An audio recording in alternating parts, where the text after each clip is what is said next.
Hi, I'm Barb Nangle. I'm the founder of Higher Power Coaching and Consulting. I want to welcome you to my podcast, Fragmented to Whole: Life Lessons from 12-Step Recovery. On this podcast, I share my experience, strength, and hope from recovery. I don't support or endorse any particular 12-step recovery fellowship, and I don't claim to speak for any of them either. My hope is that you will find my words helpful in some way, whether you're in recovery or not. This is episode 87, How to Attract Emotionally Available People. My history of relationships prior to recovery was that all of my partners were emotionally unavailable. I knew this was a pattern, and I also understood that I was the common denominator in all those relationships.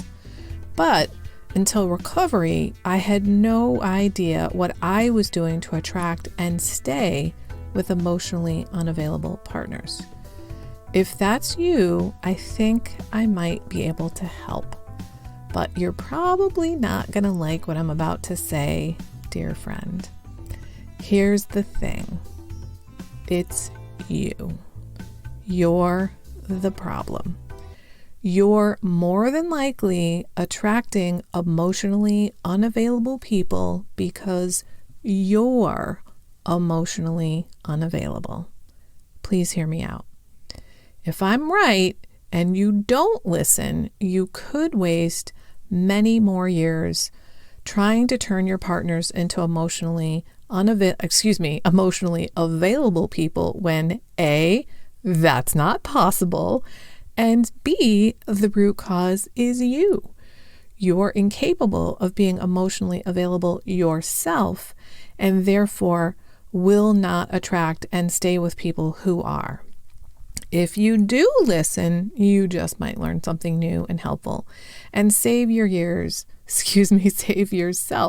years of agony and blame. The whole reason I decided to record this podcast is that someone I know read an article I published on Medium called Why Intimate Relationships Have Eluded You and How to Get Them. She told me that she really identified with what I had written about the fact that I didn't used to be able to be vulnerable with other people, and that my main relationship pattern was that I was always with people who were emotionally unavailable. Until a couple of years into recovery, I didn't understand that one of the reasons I attracted emotionally unavailable people was that I was emotionally unavailable. So she asked me, okay, so how do I become emotionally available and how do I become vulnerable? And I said, great questions. You get coached by me. That's how you do it. Which, by the way, she did become a client. You can thank her for asking me those very specific questions, because they made me realize I need to create some content on this. As she and I talked about this, I found it really helpful to uncover my thinking about all this. I do a lot of my thinking out loud, which works really great for me given that I'm a coach and a podcaster, because I get to think out loud. Anyway, I realized in that conversation that there are certain things that I believe about this topic that I hadn't articulated out loud before, which I'm going to do here by way of this conversation I had with her. What I said to her was, I think it really starts with self-honesty. I had been lying to myself my whole life. I kind of didn't really know I was doing that. For example, I acted as if I liked things I didn't. I didn't really allow myself to explore some things that I was interested in. And I can see now that it was because I cared more what other people thought of me than what I did. I've talked about that many times on this podcast, and that coming to care more what I think of me than what others do is really the crux of me being able to have healthy boundaries. I've come to care more what I think about myself than what other people do. And what I mean by that is my personal integrity as a woman of honesty is more important to me than that you like me or think a certain thing of me. It used to be that I was willing to throw my integrity out the window for the opportunity to get you to think a certain thing of me. Whether it was that I'm nice, generous, kind, smart, dependable, whatever. Now I care more what I think of me. I am a woman of integrity and I need to keep it that way or I'm never going to hold on to my recovery. I'll send myself into relapse if I don't hold on to my recovery, and I don't want that to happen. So I want to be a woman of integrity. And a woman of integrity lives by her values, not by the values of the people around her. A woman of integrity is whole. She does not have a cracked foundation. The way I think of it is this: I can be rocked by what happens to me now, but I won't be shattered by it like I used to be. And that's because I am whole. Things happen that wound me, but they don't take away from my wholeness. So, how do you become a person of integrity? You live your life by your own values, not the values of those around you, but your own. Your values help you decide how to live your life. In fact, in my trainings on boundaries, I talk about the importance of values when it comes to knowing where to set your boundaries. You start by deciding how you want to live your life, that is, by your values, and then you metaphorically draw a boundary around that. In other words, what do you need to have in place so that you can live your life by your values? I've learned that not just knowing my values is important, but also knowing which ones are more important and which ones are less important. Here's an example from my own life earlier this year. One of my side gigs is with a co-working place. By the way, it's called Known Co-working in New Haven. That's KNOWN. It's a pretty dope place, virtually and physically. Check it out at nhvknown.com. When we opened back up from being shut down for quarantine, they asked me to come back to the space for 20 hours a week, which is what I was doing before quarantine. I used my values and their priority for me to determine how to make the decision about whether or not to go back. One of my very important values is my health. I didn't come this far in recovery to not take care of my physical, emotional, mental, and spiritual health. Another very important value for me is my relationship with my sweetheart. He is over 60 and health compromised. Because that relationship is really important to me and my health is really important to me, I don't want to compromise my health or his by going to a place for 20 hours every single week. So I said no to going back to the physical space for 20 hours a week. I told them I'm willing to go to the space from time to time, but not for 20 hours, given the coronavirus. My health and my relationship are more important to me than the money. Staying home as a remote worker meant that I was going to have to remain at 10 hours per week, and that's fine with me. Knowing which of your values are more important than others is going to help you make decisions about how you run your life, just like in the example I gave. Now, back to being emotionally available and vulnerable. I have to become vulnerable to myself before I can become vulnerable to another person. What do I mean by that?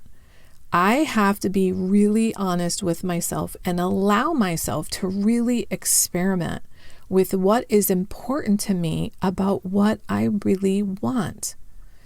I have to be honest with myself and then construct my life in such a way that I actually go after those things.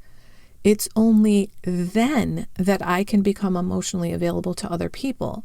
And that is because I'm living in my integrity. I am whole.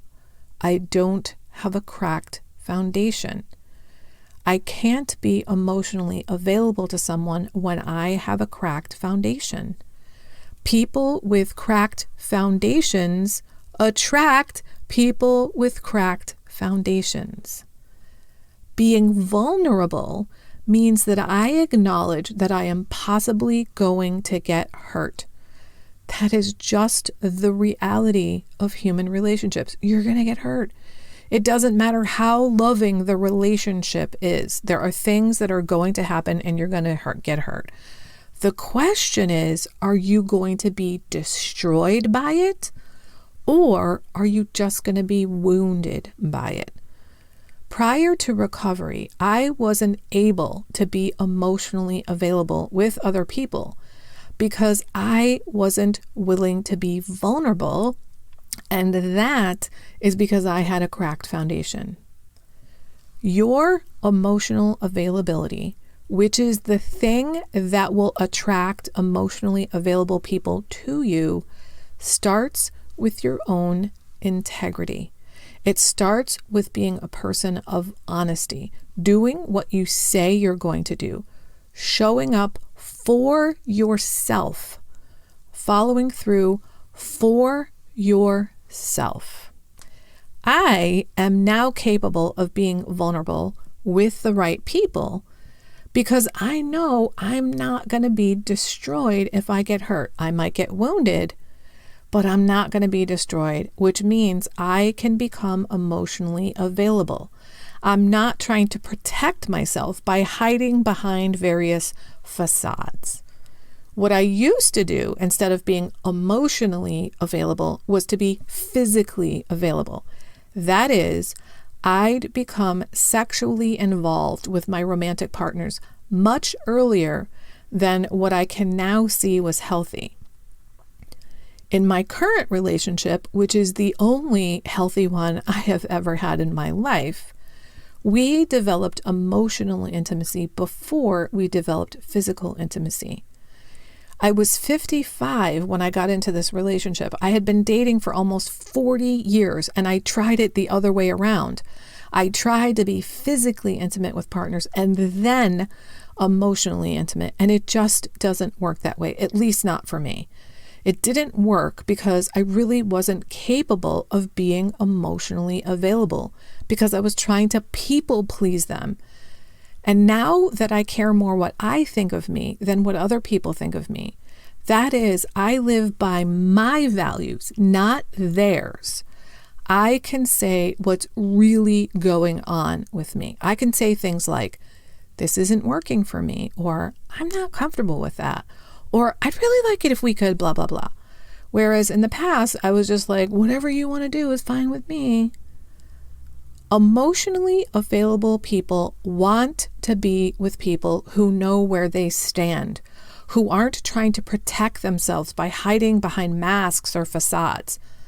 Now, instead of trying to protect myself with facades, instead of morphing myself into different identities that weren't really mine, I have boundaries. Whole things have boundaries. And speaking of boundaries, I am launching a pilot group coaching program in January called 6 Weeks to Better Boundaries with Barb. If you want more than just some information on boundaries and you're interested in a true transformation around your personal boundaries, this group is for you. I'll drop the link to find out more about it or to register in the show notes. Not only will you get support from me, but you'll get the benefit of working with other boundary builders, which I personally found to be imperative when I was learning how to establish healthy boundaries. Anyway, if you want to attract emotionally available people, you're going to have to get really honest with yourself about your preferences. You're going to have to start showing up for yourself. Stop abandoning yourself. This will create integrity, which is another way of saying it will create wholeness. You will not be so afraid of being vulnerable when you're whole because you will know you don't have cracks in your foundation. You know you will take care of yourself. You will not fall apart. You will not be completely destroyed when you get hurt because you're whole and because you know you will take care of yourself. Here's to your wholeness, my friends. Be well. That's it for today. Please share this episode with anyone who might find it helpful. If you like what you've heard here, you might be interested in private coaching with me. If that sounds like you, then head on over to barbchat.net, or you can get on my calendar for a free 20-minute consultation to help you make lasting changes in your life, like I've made deep, lasting changes in my life. My ideal client is someone who is ripe for change, but I'll coach anyone who wants to be happy, joyous, and free. So if that's you, then go to barbchat.net and get on my calendar. I'd love to chat with you. Please like and subscribe to this podcast on your favorite podcast outlet. This helps other people find me. Thanks for listening.